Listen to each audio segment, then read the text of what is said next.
Yeah, you know, of the 3 ace players coming out, I think most people would, Rogue is a player you expect the least. But as Moonlight said, there's no doubt he's got something prepared on this 2-player map where it's really hard to figure out where that hatchery is hidden, and I think that's going to kind of be the key here.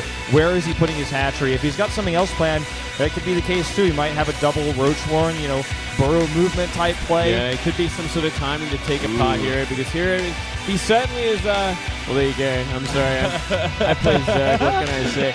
I love Rogue, but I think I have a good place for this. Rogue has done work in the past. He's a very intelligent player, one of the most intelligent Zerg players for sure. He came out for a reason. I almost voted Rogue. I was on the fence. I started writing Rogue and I changed my mind, but this could go either way, guys. This is such an important one, I feel like, especially for CJ. Because of how their players work and the format, I think it really favors them if they win this first match today, going to where they are stronger in that ace match format tomorrow. It's going to be awesome to see this how this one does go down here in game number 7. It's Echoes this one. If you get a third base up for Protoss, it's not all that hard to defend. It's not like Coda where Hero could go down to some kind of weird double roach shenanigans, but not really sure what other options are left here for Rogue, but I think it's going to be very interesting. So guys, join us for game number 7 on Echo for Hero versus Rogue.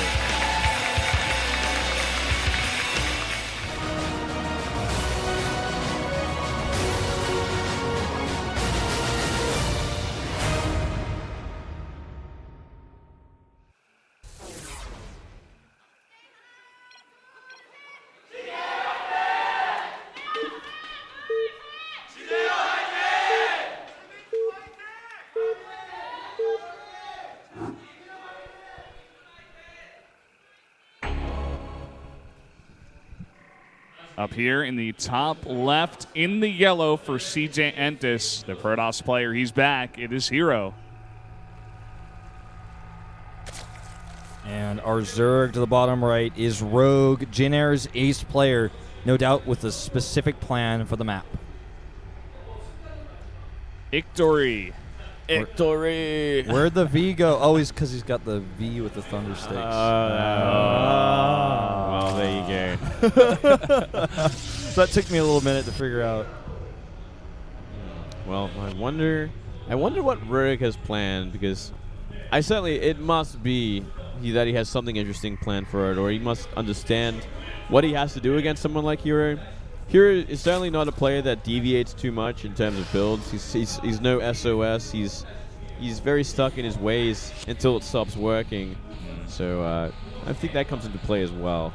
I think, especially when you're facing up against CJ Entis, I'm sure Jin Air has some of the thoughts that Wolf was talking about before out Biel.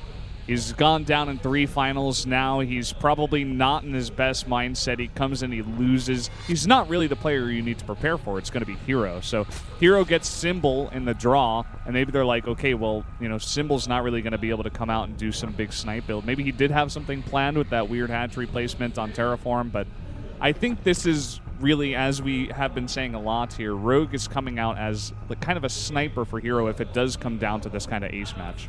Yeah, just to kind of continue to echo your points, I feel like Rogue's ZBZ is also better than Biel's had they decided to choose him here.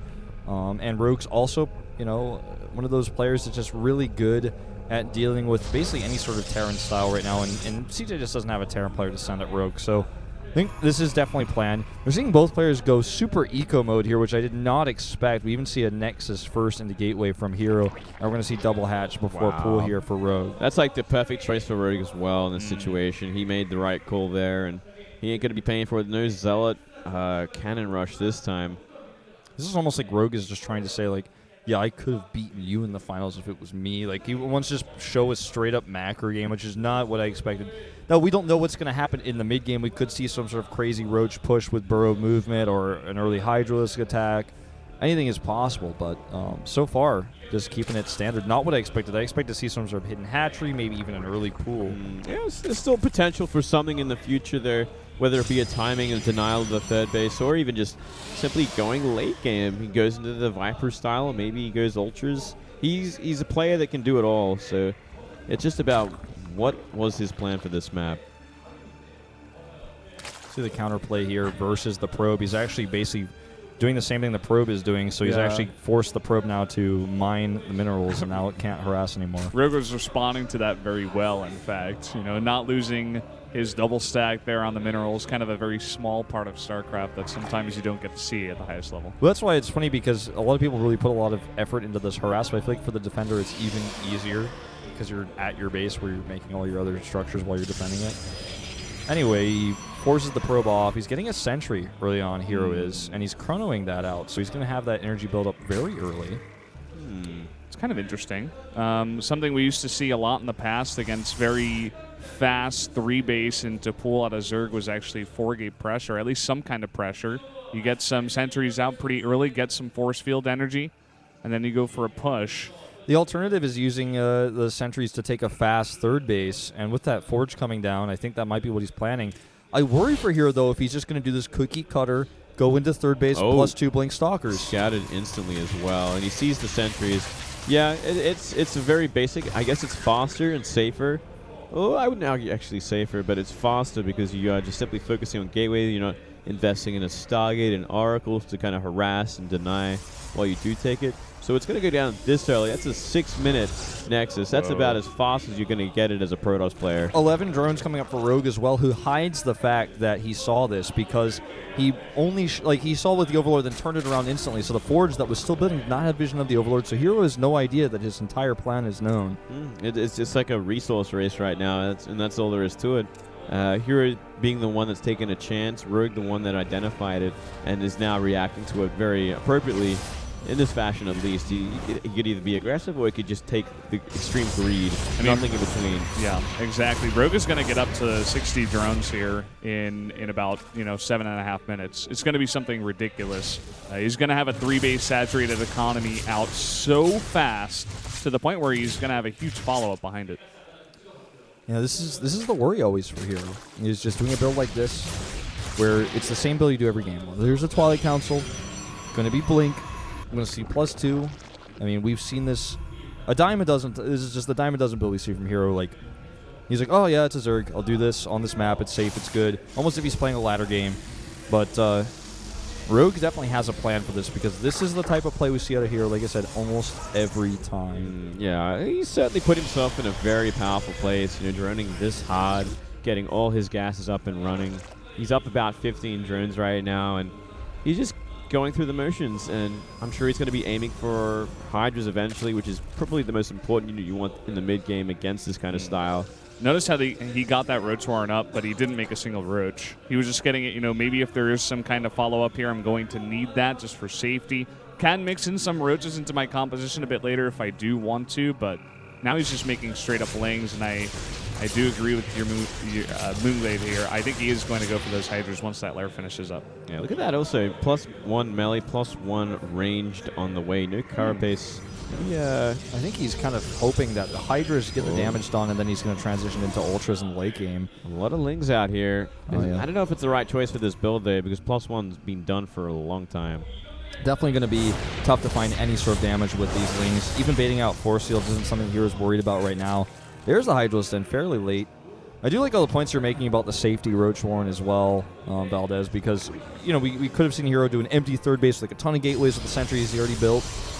But let's see if Rogue is going to use these Hydras mostly on the defensive and try to just catch this Blink Stalker +2, or if he's going to try to be aggressive and disrupt it.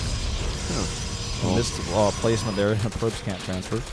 Yeah, he's going for one big attack with his Blink Stalker +2, but so many Hydras on the way, important upgrades on the way, and all the hatcheries he is ever going to need. He's got that macro hatch nearly finished as well as the 4th base. He's very prepared for what's going to be coming, but it's about, does he have the position, does he have the fight that's going to win him the fight and the game. He's ultra prepared, and also Echo is a map where you can easily get some defensive positions. It's part of the reason why Mech is so strong on this map as well. You can get some really fantastic concaves in between your 2nd and 3rd base. You can be up on the ramp at your 4th base because there's 2 ramps over there.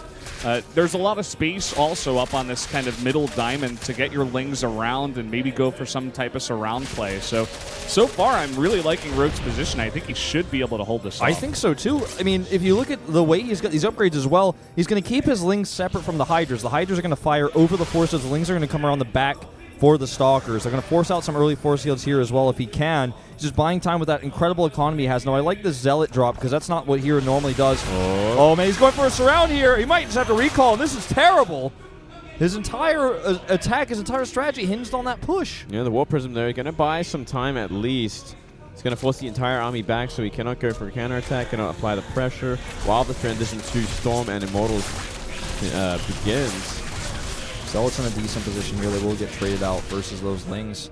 He's got 84 drones currently.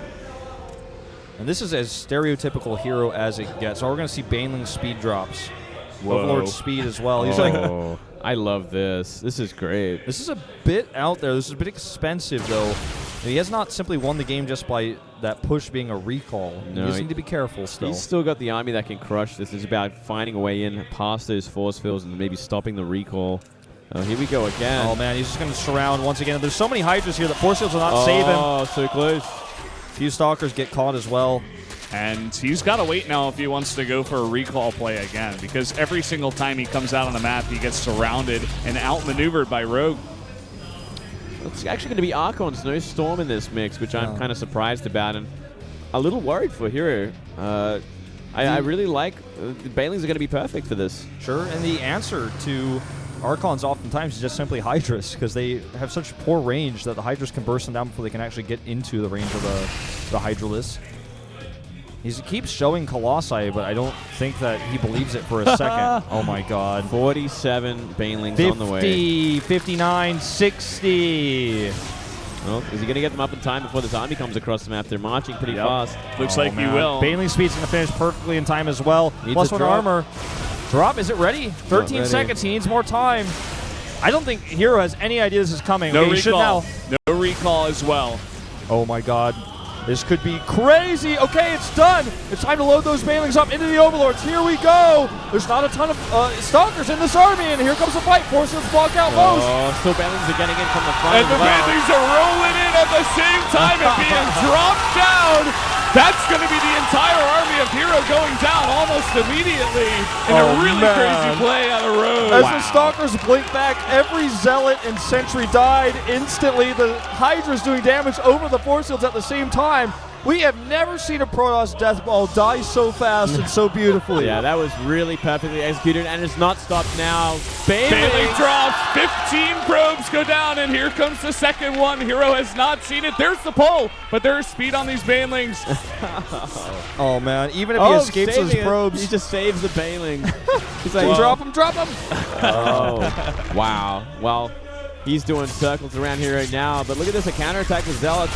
He's desperately trying to remake an army. Yeah, and he's trying to get Storm.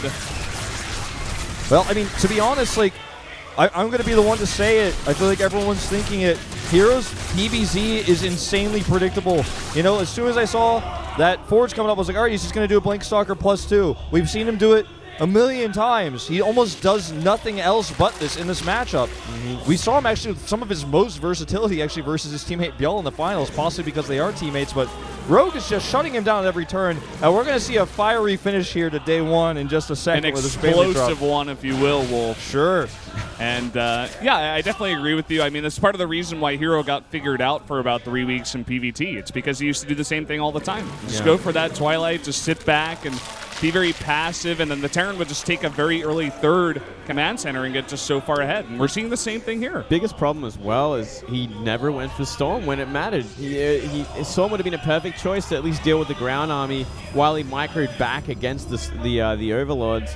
He does have it now, but at this point he's down 80 supply. He was never able to identify this either. I mean, even more Archons could have been helpful against Banelings. It takes like 1 million Banelings to kill an Archon. Oh, God. Here we go again. So many Banelings in this composition. Meanwhile, that's not going to do too much damage. He just wants the big Baneling drop. He's not even dropping it on purpose. He's like kind of trolling right now. He just wants to give us a show here. Oh, man, this is like day one of the beta. So many Banelings rolling in. The Storms are going to come down. The splits on the Banelings against Protoss, and here we go. Down goes everything, and that's going to be it. Hero's going to go down. Head in hands. And that is how you die, is mass Baneling drops in Game 7. Everything is down. Hero is crushed. He's gets destroyed. He's the Starlink champion. GG. Rogue had a plan. You were right, Moonlight. It's never what I was going to expect to see. No, I was not expecting that style, but man, did that work perfectly. You should be happy with that one. Rogue's he's reaching a new level here, guys. I don't know what to say. He played 2 unbelievably fantastic games tonight, and he's really putting on a show for all of us as well. That was just amazing, amazing play. Whether that was what he had planned from the beginning or if that was a bag of tricks he's kind of had from the past sort of ideas of how to deal with this composition. Like, if Hero does this, I'll do this. Maybe he just wanted to play a macro game in general. He's like, this is one answer he will not expect. Hero was never able to figure out this is what was happening. And he just... The thing is, he just beat the best Zerg players in the world in the Grand Finals in this matchup and showed this different play. But when it came to Game 7, he just stuck with what he always does, his cookie cutter, his bread and butter, whatever you want to call it, his Blink build. That's why his icon in Starleague is that Blink icon, because in this matchup and in the matchup PBT, which you guys were just talking about, it just does the same build almost every time, and it got countered this time by a really unique Baneling play. And this is also why Pro League is beautiful, especially for this kind of style and this kind of situation for the playoffs. You go to Game 7 and it's still a best of 1. It's not really that all-kill format either. You get to come down to this one last game to decide it all. It's not like Hero has 7 games to figure out his teammate who he has a ton of history with. It's Rogue to say, I have got you fully studied. I know exactly how to counter your early game, get so far ahead that I can use this strategy, and you're never going to expect it. And I'm glad you mentioned that, because that Overlord Scout that saw the Forge was actually like the game-winning move, because then he just droned to like 70 ASAP. It opened up the entire game, the entire early game to make drones and never worry about death. Unless, of course, there's a gateway all in behind that, but that was not going to be the case with Hero. Yeah, exactly. Well, here are our results. We kind of had things bounce back and forth. Rogue wins the first game. Byung takes it tied up. Then SOS wins over Biel. Biel looking a bit shaky. Then Sora is able to upset versus Trap. Hero brings a little bit more momentum versus Symbol, but then Maru and Rogue to close things out versus Ragnarok and Hero respectively. And Jin Era will take day 1 before we go into tomorrow's matches. Yeah, off the back of Rogue, which is surprising but nice to see. You know, SOS did a lot of carrying in their last match. This time, though, Rogue looking fantastic, and Maru getting a win as well. Yeah. These guys looking great for tomorrow. Oh, yes. That's exactly what I was going to say. They take down KT in a 2-0. They prove to everyone they've actually got a really deep